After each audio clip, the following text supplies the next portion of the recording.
지난 5월에 미국 미니애폴리스에서 일어났던 한 안타까운 사건을 기억하실 겁니다. 조지 플로이드, 그는 불과 $20의 위조 지폐를 사용했다는 이유로 이제 경찰의 과잉 진압에 의하여서 숨을 거두게 된 사건입니다. 그는 무방비 상태였고 경찰의 권고에 따라 땅바닥에 바짝 엎드렸습니다.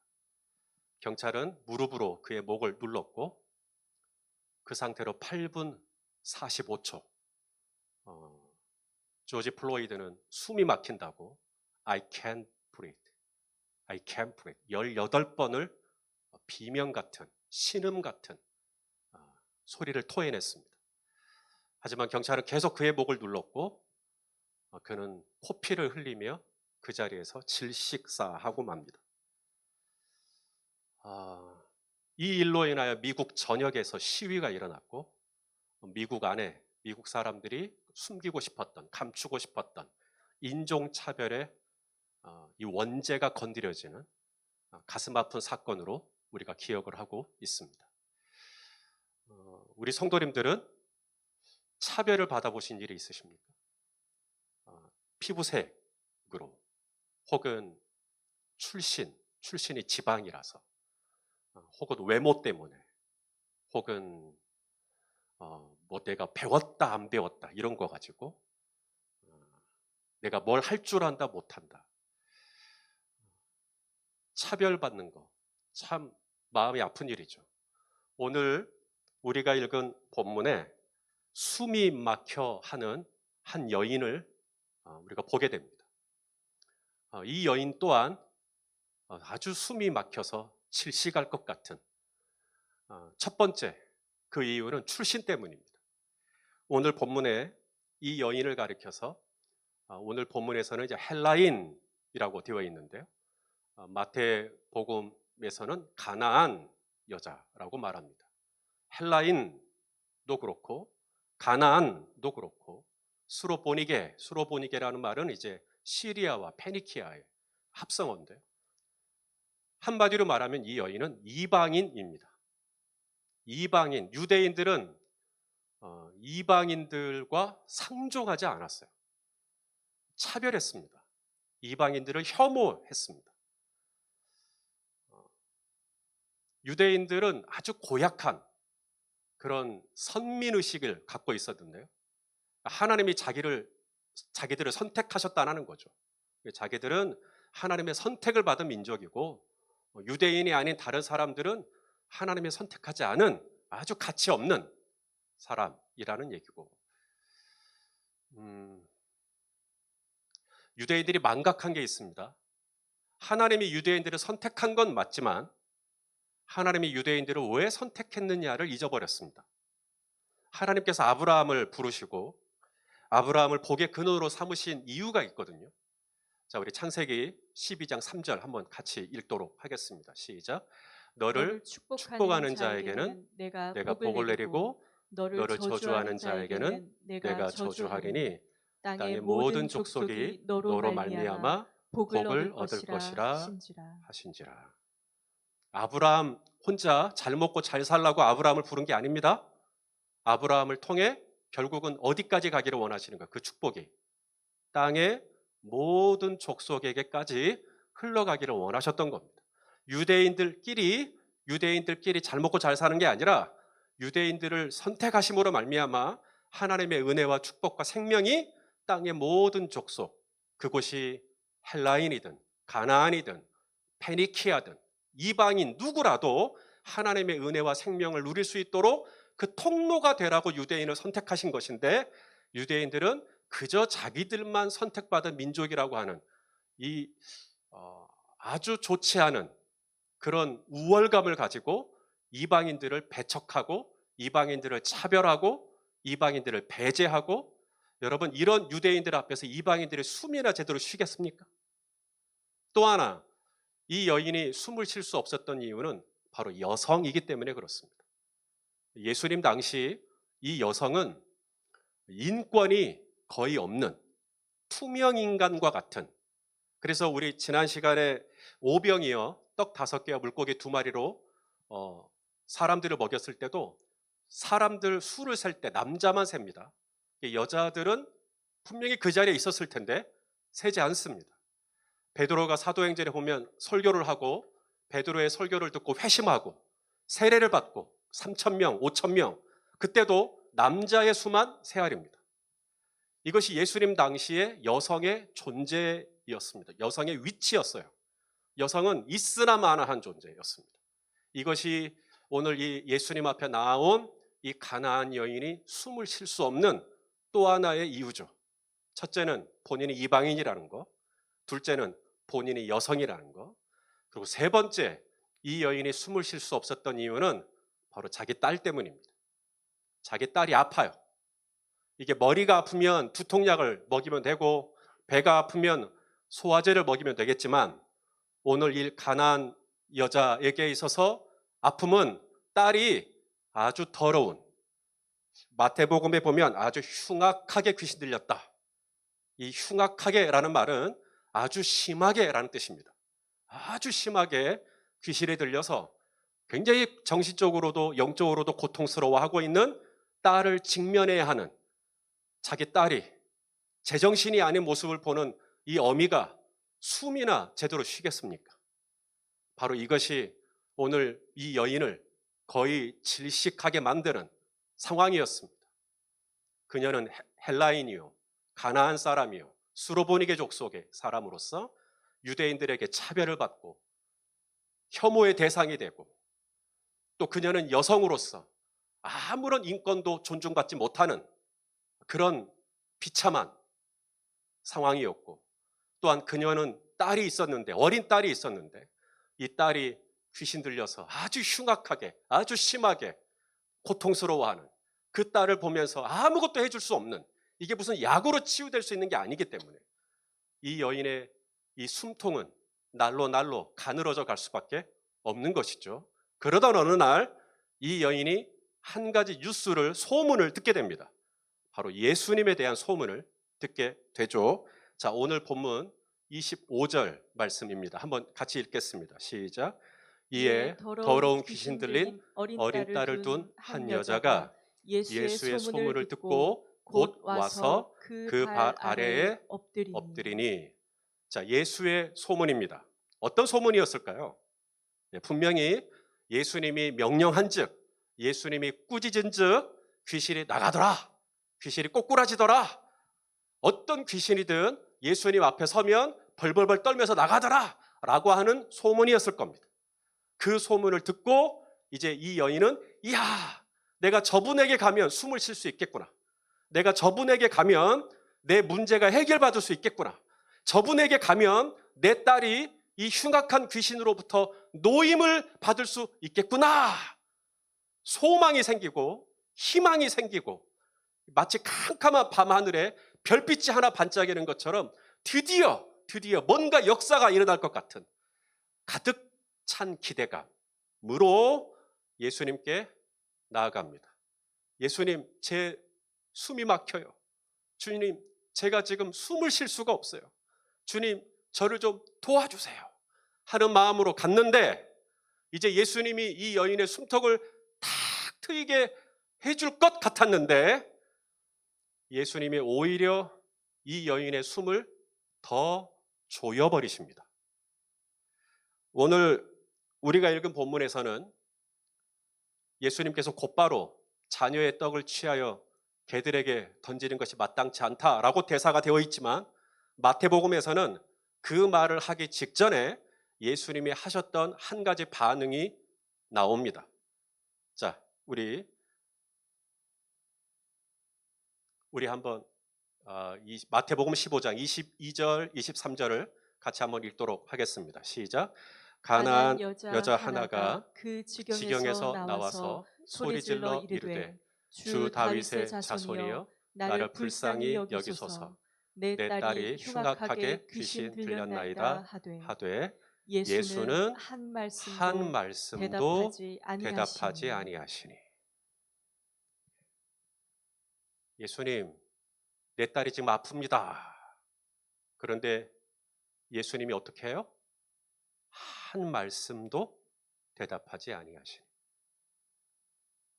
여러분, 누군가랑 이렇게 대화를 할 때 상대방이 아무 말 안 하면 어떤가요?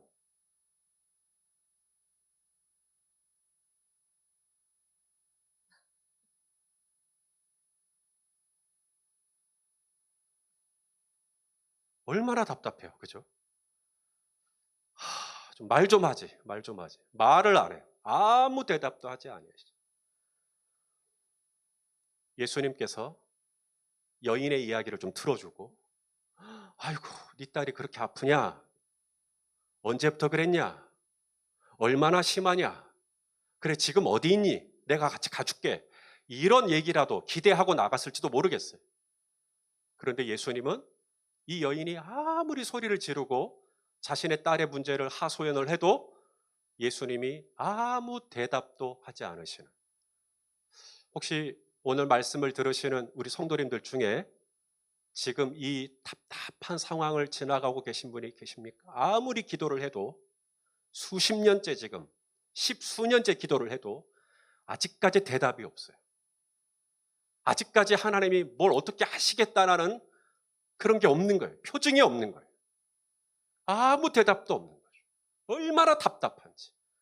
내가 이 문제를 놓고 얼마나 많이 간구하고 얼마나 많이 또 금식도 하고 나름 애를 썼는데도 아무 대답도 여전히 없는 이 묵묵부답의 이 답답한 상황을 지나가고 계신 분들이 계실 거라고 생각을 합니다. 오늘 이 수로보니게 족속, 이 가나안 여인을 숨막히게 했던 것은 그가 헬라인이라는, 가나안인이라고 하는, 이방인이라고 하는 출신 때문은 물론 그것도 답답하고, 여성이라고 하는 이 낮은 인권에 대한 답답함, 자신의 딸이 흉악한 귀신에 들린 이 가정적인 아픔도 이 여인을 질식하게 만들었지만, 영적인 질식이요, 예수님이 아무 대답도 해주시지 않는 이 영적인 답답함, 주님이 아무 말씀도 해주시지 않는 이 답답함. 또 하나가 있습니다. 예수님께서 이 여인에게 아주 기가 막힌 말씀을 하시죠. 자, 오늘 본문 27절 말씀입니다. 여인이 얼마나 좌절스러웠을지 생각하면서 한번 읽어보겠습니다. 시작. 예수께서 이르시되 자녀로 먼저 배불리 먹게 할지니 자녀의 떡을 취하여 개들에게 던짐이 마땅치 아니하니라. 지금 여인을 가리켜서 예수님이 뭐라고 말하고 있습니까? 자녀의 떡을 취한다. 이건 유대인을 이야기하는 거고요. 그걸 개들에게 던지는 것이 마땅치 않다라고 말할 때 개는 바로 이방인을 가리키는 겁니다. 지금 예수님께 지금 아주 간곡한 문제를 가지고 나온 이 여인을 예수님은 너는 개다라고 지금 이야기를 하고 계시는 겁니다. 누군가가 나에게 개라고 얘기하면 기분이 좋을 사람 아무도 없습니다. 그런데 사실 이 표현은 오늘 이 여인의 입장에서 볼 때 처음 듣는 이야기는 아닙니다. 아주 어렸을 때부터 이 여인은 가나안 여자로서 지나갈 때마다 많은 유대인들이 개 한 마리 지나간다, 유대인들이 이방인들을 향하여서 개라고 부르는 것은 보편적인 표현이었습니다. 그러니 예수님의 입에서 나온 개들에게 던지는 것이 마땅치 않다라는 이 표현은 여인에겐 생소한 표현은 아닐 거예요. 그러나 아무리 그렇다 해도 지금 이 말씀을 누구의 입에서 나오고 있냐면 예수님의 입에서 지금 그 말이 나오고 있는 거예요.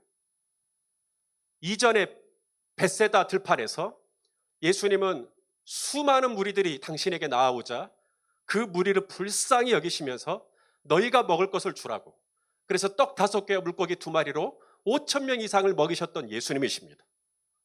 이후에 제자들이 바다를 건너다가 풍랑을 만나자 예수님은 밤 사경에 물 위를 걸어서라도 제자들을 돕겠다고 오신 분이십니다.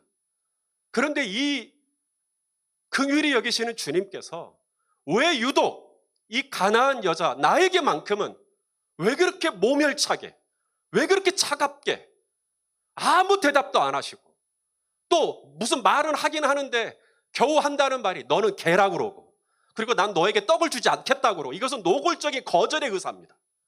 나는 너의 문제를 들어주지 않겠다. 그러니 이 여인은 이제 어디 가서 숨을 쉬란 말입니까? 어디 가서 숨을 쉬란 말입니까? 이 답답한 상황. 예수님은 숨구멍일 줄 알았고, 예수님께 가면 숨통이 좀 트일 줄 알았는데, 예수님마저 아무 대답도 없으시며, 예수님마저 나를 무시하는 것 같은, 나를 모욕하는 것 같은 그런 마음이 드니 얼마나 서운하고 얼마나 화가 나고, 그러므로 이 여인이 예수님께서 자녀의 떡을 취하여 개들에게 던지는 것이 마땅치 않다라는 이야기를 들었을 때 이 여인이 자리에서 벌떡 일어나서 뭐 예수님의 멱살을 잡는다든지 예수님께 소리를 지른다든지 그렇게 해도 아무런 이상한 반응이 아닌 겁니다. 그건 지극히 정상입니다. 서러움이 폭받쳐가지고 내가 이방인인 것도 서러운데, 내가 여성인 것도 서러운데, 내 자녀가 지금 아픈 것도 서러운데, 지금 예수님마저 나를 무시하십니까? 예수님마저 나를 없이 하십니까? 서러움이 복받쳐서 예수님 앞에 펑펑 울어대도 아무런 이상할 게 없는 상황인 것이죠. 그런데 이 여인이 그렇게 반응하는 게 아니었어요. 예수님이 자녀의 떡을 취하여 개들에게 주는 것이 마땅치 않다, 이런 모멸감을 여인에게 노골적으로 주었음에도 이 여인은 숨을 한번 내쉬더니 이렇게 고백한 겁니다. 따라서 합시다. 주여, 옳습니다. 영어 성경으로는 Yes, Lord. 예, 주님, 옳습니다.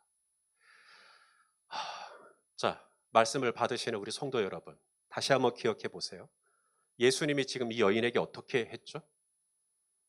오, 네 딸이 많이 아프구나. 너희 가정에 그런 문제가 있었구나. 내가 가서 네 가정의 문제를 내가 해결해 줄게. 내가 네 딸을 더러운 귀신으로부터 구원해 줄게. 라고 해서 아, 주여 옳습니다 라고 말한 게 아닙니다. 누가 봐도 지금 예수님의 반응은 옳지 않아요. 적어도 예수님이라면, 우리 안에 그런 생각들이 참 많거든요. 적어도 하나님이라면, 적어도 예수님이라면, 그러면서 그 다음에 붙이는 모든 것은 나에게 유리한 쪽으로 가져갑니다. 적어도 하나님이 능력자라면 내 병 고쳐주시겠지. 적어도 하나님이 사랑이시라면 이번에 나 합격시켜 주시겠지. 적어도 하나님이 위대하신 분이라면 나 이번에 승진시켜 주시겠지. 내가 나름대로 하나님에 대한 어떤 이미지를 가지고 있어요. 그리고 그것을 전부 나에게 유리한 식으로 풀어갑니다.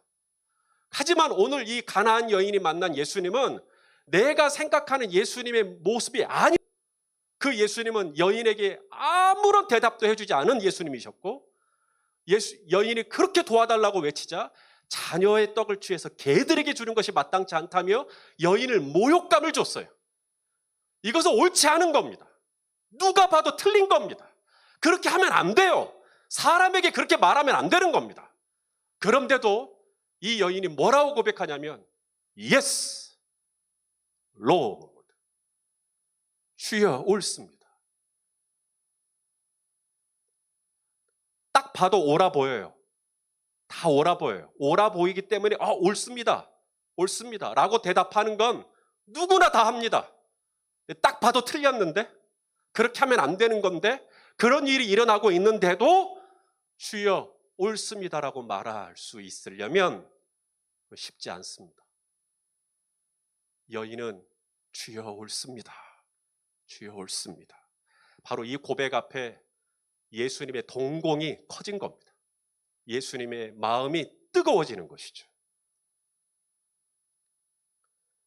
그리고 예수님께서 여인에게 이렇게 말씀하십니다. 오늘 본문 29절 말씀입니다. 시작.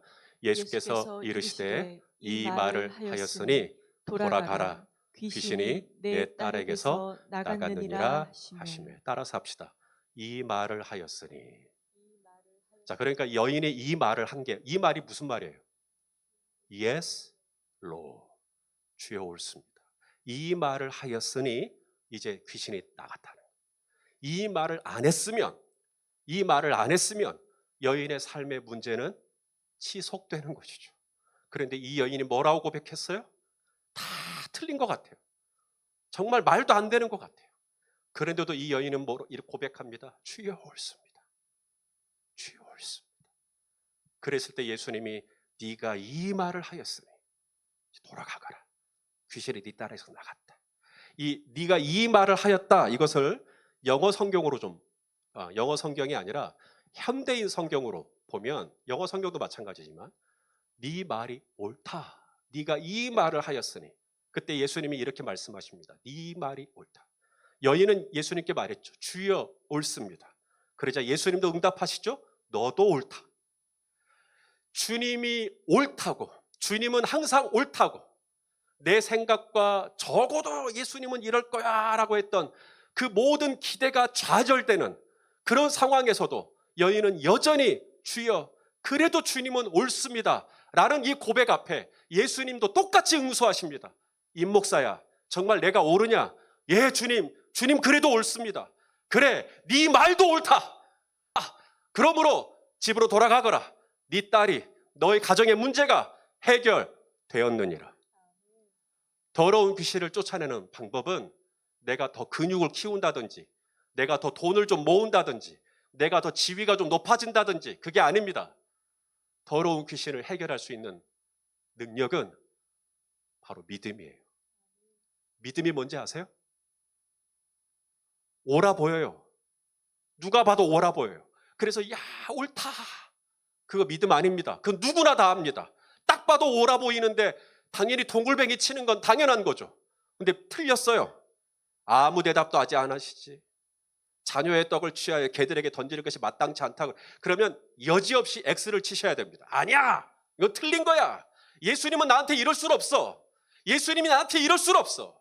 예수님은 선하신 분이신데 왜 나에게 이런 병이 생기게 해? 예수님은 능력이 많으신데 왜 나에게 돈도 안 주시는 거야? 완전히 나는 X를 그을 수 있어요. 그런데 이 여인이 고백합니다. 주여 옳습니다. 주여 옳습니다. 그 신문지를, 그 시험지를 뒤집으면 예수님이 저와 여러분에게도 말씀하시죠. 너도 옳다. 나를 옳다고 말하는 너도 옳다. 됐다. 됐다. 그럼 됐다. 그럼 됐다. 사랑하시는 성도 여러분, 주님께서 내가 얼마나 위대한 업적이나 성적을 이루어야 감동을 받으실까요? 주님이 우리를 보고 감동을 받으시는 경우는 나의 외모나 나의 환경이나 나의 조건이나 나의 지위나 나의 소유 때문이 아닙니다. 주님이 저와 여러분의 감동을 받으시는 경우는 딱 하나인데 바로 믿음입니다. 믿음이란 어떠한 상황 속에서도 정말 말도 안 되는 일이 내 주변에 일어나더라도 우리는 동일하게 이렇게 고백하는 것이죠. 따라서 해주십시오. Yes, yes, Lord. 주여 옳습니다. 이 고백을 하는 거예요. 이번 한 주간 또 살아갈 때 또 여러분 생각대로 다 되면 좋겠지만 또 어떨 때는 여러분 생각대로 안 될 때가 있을 거예요. 뭐가 이렇게 틀어질 때가 있을 거예요. 하나님이 왜 이렇게 하시지? 왜 이렇게 하시지? 왜 내 몸은 점점 더 아프지? 왜 내 사업은 점점 더 기울지? 내가 그래도 나름대로 하나님 뜻대로 살아보려고 정말 주의를 구별하고 막 이렇게 해봤는데 왜 점점 안 되지? 내가 생각한 거, 내가 주님께 헌신한 것에 대한 어떤 보상보다 뭔가 상황이 안 좋아질 때, 사랑하는 여러분, 오늘 이 여인처럼 주여 옳습니다. 이 고백 하실 수 있겠습니까? 그 고백을 할 때 주님이 시험지를 돌려서 저와 여러분에게도 네가 이 말을 하였으니, 네가 이 말을 하였으니 너도 옳다. 너도 옳다.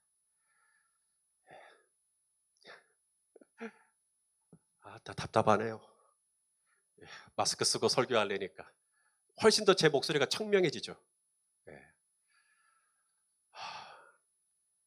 이번 한 주간 우리 성도님들 저랑 같이 자주자주 고백했으면 좋겠어요. 주여 옳습니다. 어떤 경우에도 주님은 옳습니다. 주님은 옳습니다. 항상 주님 옳습니다. 정말 그런 말이 잘 안 나오더라도 그렇게 믿음으로 고백할 때 주님께서 이렇게 말씀하실 거예요. 이 집사야, 네가 그 말을 하였으니 돌아가거라. 너의 문제가 해결되었을 거야. 사랑하시는 성도 여러분, 이번 한 주간 우리가 어떤 경우에도 주님께 이 믿음의 고백을 올려드리고 또 주님께서 어떻게 응답해 주시는지 그 선하심을 맛보아 경험하는 복된 한 주간이 되시기를 예수님의 이름으로 축원합니다. 기도하겠습니다. 사랑하는 아버지 하나님, 지금 인터넷 상황이 굉장히 좋지 않습니다. 그럼에도 그 버퍼링을 참아내면서 또 온라인으로 어찌하든지 예배의 자리에 있어 보려고 하는 우리 성도님들, 주님 계신 곳에서 주님 불쌍히 여겨주시고 하나님 이 모든 환경과 상황을 넘어서 우리의 입술에서 항상 믿음의 고백, 곧 주여 옳습니다 라고 하는 이 믿음의 고백이 하나님 사라지지 않도록 떨어지지 않도록 주님 붙잡아 주시옵시고 이번 한 주간 그렇게 주님 앞에 고백하며 살아갈 때 주님께서 네가 그 말을 하였으니 너도 복되다라고 말씀하시는 주님의 응답을 경험하는 놀라운 한 주간이 될 수 있도록 인도하여 주시옵소서.